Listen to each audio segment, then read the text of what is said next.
हर गरीब परिवार में से एक महिला का नाम चुना जाएगा।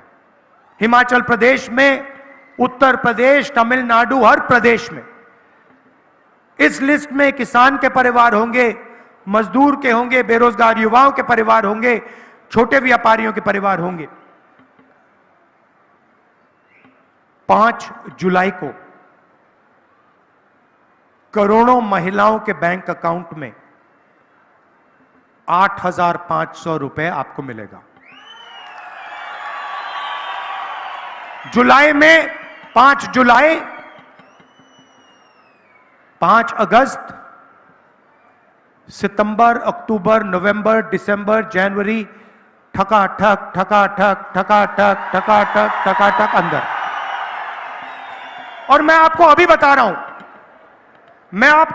हूं, जब ये होगा, ये सारे के सारे प्रेस वाले कहेंगे कि देखो, इंडिया की सरकार गरीबों को डायरेक्ट बैंक अकाउंट में पैसा डालकर उनकी आदत बिगाड़ दी है। और मैं कहूंगा कि अगर आप लोगों ने ज्यादा बोला, हम उसको दुगना कर देंगे। मुझे कोई फर्क नहीं पड़ता। आपकी क्रेडिबिलिटी गई, खत्म हो गई है।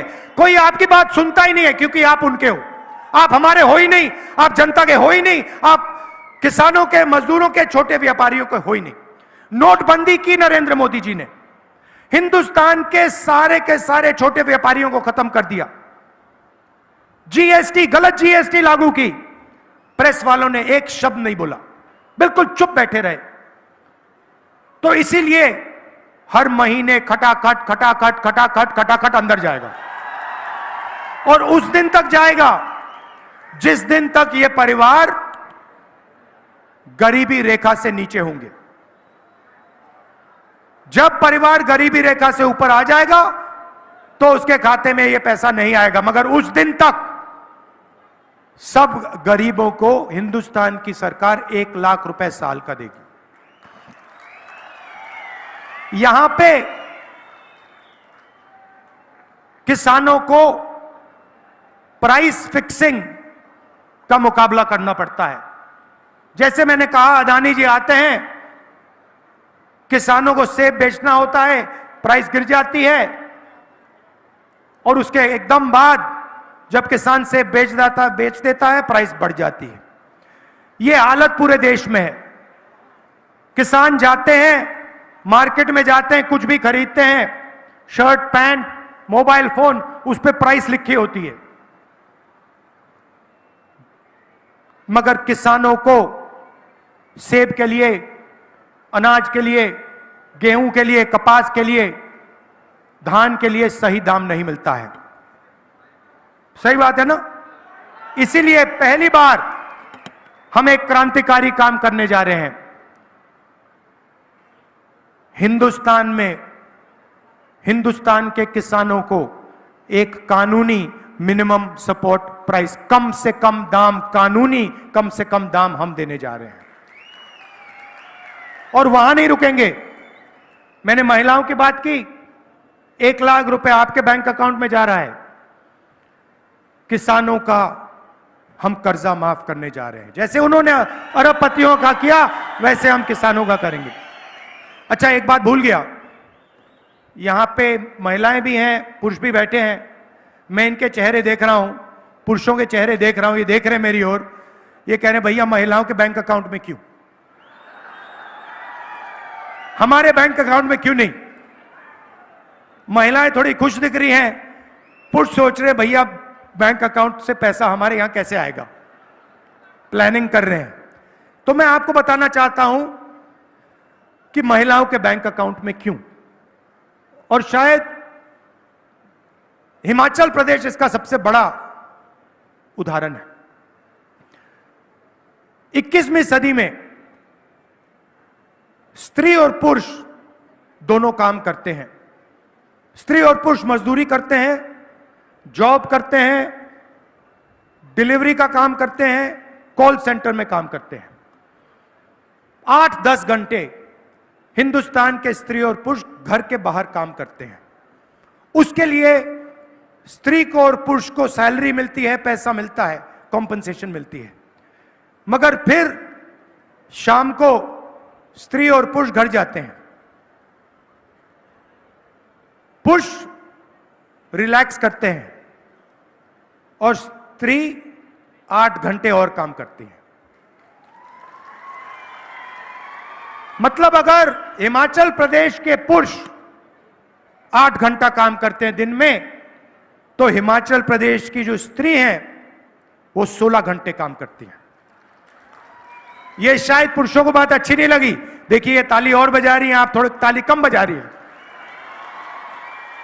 इसीलिए हम महिलाओं के बैंक अकाउंट में 1 लाख रुपए 8,500 खटाखट डाल रहे हैं। मगर मैं जानता हूं कि अंत में प्रेशर डाल के आपके बैंक अकाउंट से ये लोग पैसा उठा के ले जाएंगे, तो इनको भी फायदा होगा। अब यहां युवा भी हैं, कह रहे हैं भाई राहुल जी आप किसानों की बात कर रहे हो, आपने अरबपतियों की बात की, डिमोनेटाइजेशन जीएसटी की बात की, महिलाओं के बैंक अकाउंट में पैसा डाल रहे हो, हमारा क्या होगा? नरेंद्र मोदी जी ने हमें वायदा किया था 2 करोड़ युवाओं को रोजगार दूंगा, कुछ नहीं हुआ। सरकारी रोजगार, सरकारी प्लेसमेंट्स नहीं होती हैं, पेपर लीक होते रहते हैं, हमें झूठ बोला जाता है, हमारा क्या होगा? सबसे पहले हमने पता लगाया है 30 लाख सरकारी नौकरियां खाली पड़ी हैं, वो 30 लाख नौकरियां हम आपके हवाले कर देंगे।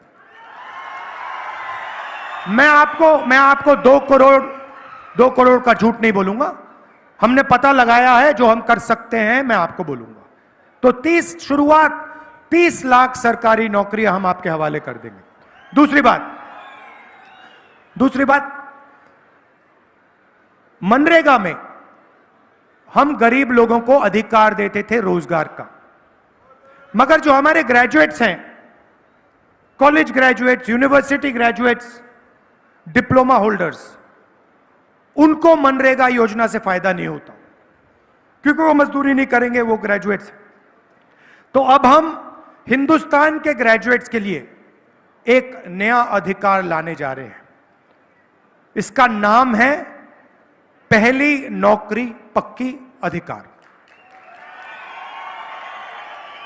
Public sector, BHEL, HAL, private sector, बड़ी बड़ी कंपनियों में, सरकारी ऑफिसेज, सरकारी अस्पताल, सरकारी कॉलेजेस, यूनिवर्सिटीज में हिंदुस्तान के बेरोजगार युवाओं को यह अधिकार मिलेगा। 1 साल की नौकरी आपको पक्की मिलेगी, बेहतरीन ट्रेनिंग इन कंपनियों में, ऑफिसेज में आपको मिलेगी, और हर महीने आपके बैंक अकाउंट में खटाखट 8,500 रुपए जाएगा। 1 साल में आपके बैंक अकाउंट में 1 लाख रुपया जाएगा। महिलाओं के बैंक अकाउंट में, बेरोजगार युवाओं के बैंक अकाउंट में, किसानों के बैंक अकाउंट में। मजदूरों को आज मनरेगा में 250 रुपए मिलता है, हमारी सरकार आएगी 400 रुपए मिलेगा। आशा और आंगनवाड़ी में जो महिलाएं काम करती हैं, आपकी आमदनी हम दुगनी करने जा रहे हैं। अब मैं आपको थोड़ा समझाना चाहता हूं कि हम ये कैश इंजेक्शन जो है, पैसे का इंजेक्शन हिंदुस्तान के गरीब लोगों को क्यों कर रहे हैं, इसके पीछे सोच है। ये कोई फ्री गिफ्ट नहीं है, ये मत सोचिए कि आपको फ्री गिफ्ट दिया जा रहा है। देखिए नरेंद्र मोदी जी ने उनका 16 लाख करोड़ रुपया कर्जा माफ किया, अदानी का, अंबानी का, बड़े बड़े अरबपतियों का। उन्होंने इस पैसे से लंदन में, न्यूयॉर्क में, ऑस्ट्रेलिया में, जापान में, चाइना में अलग अलग चीजें खरीदी, जमीन खरीदी, रियल एस्टेट खरीदा। मगर जो उन्होंने धन खर्चा है वो पूरा का पूरा उन्होंने बाहर खर्चा है, हिंदुस्तान में पैसा नहीं खर्चा है। इसके कारण हिंदुस्तान की अर्थव्यवस्था आस्ते चलने लगी है, रोजगार नहीं पैदा हो रहा है। अब हम क्या कर रहे हैं, हम पैसा आपके बैंक अकाउंट में डाल रहे हैं। आप इसको अमेरिका में नहीं खर्च करोगे, जापान में नहीं खर्च करोगे, आप इसको हिमाचल प्रदेश के गांव में, कस्बों में, शहरों में, शिमला में, बाकी प्रदेशों में इसको जाके खर्च करोगे। जैसे ही आप ये पैसा हजारों करोड़, लाखों करोड़ रुपए, जैसे ही आप इस पैसे को खर्च करोगे, वैसे ही आप कैसे खर्च करोगे, आप शर्ट खरीदोगे, पैंट खरीदोगे, स्कूटर खरीदोगे, मोटरसाइकिल खरीदोगे, मोबाइल फोन खरीदोगे, ये चीजें खरीदोगे। जैसे ही आप खरीदना शुरू करोगे, वैसे ही हिंदुस्तान की फैक्ट्रियां मेड इन इंडिया शुरू हो जाएगा। और उन्हीं फैक्ट्रियों में जिन बेरोजगार युवाओं को हम ट्रेनिंग दे रहे हैं, जिनके बैंक अकाउंट में हम 1 लाख रुपए डाल रहे हैं, उन्हीं फैक्ट्रियों में मेड इन इंडिया वाली, सच्ची मेड इन इंडिया वाली फैक्ट्री में उन्हीं बेरोजगार युवाओं को रोजगार मिलने जा रहा है। तो एक प्रकार से जैसे मोटरसाइकिल स्टार्ट होती है, पहले आपको फ्यूल टैंक में पेट्रोल भरना पड़ता है, वैसे ही हम हिंदुस्तान की अर्थव्यवस्था में पेट्रोल, फ्यूल डाल रहे हैं, आपके जेब में फ्यूल डाल रहे हैं। उसके बाद हिंदुस्तान की अर्थव्यवस्था चालू होगी और एक बार फिर जो पहले रोजगार होता था वो एक बार फिर आपको मिलेगा। तो ये हमारी प्लानिंग है।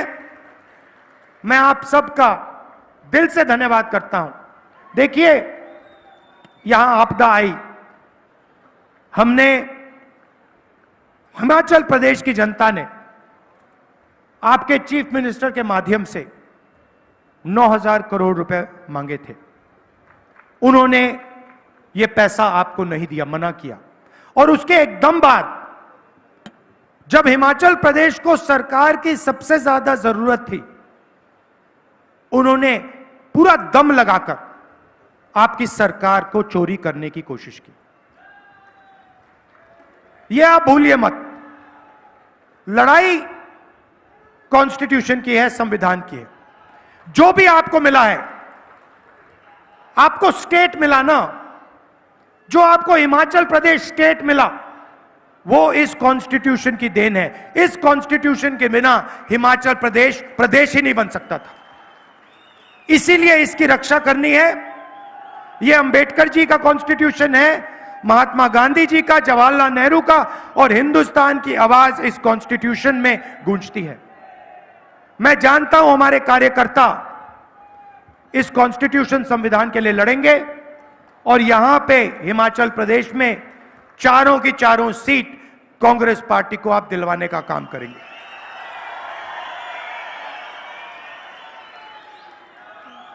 मेरी बहन को तो आप उठा के ले गए, वो अब शिमला में रहती है।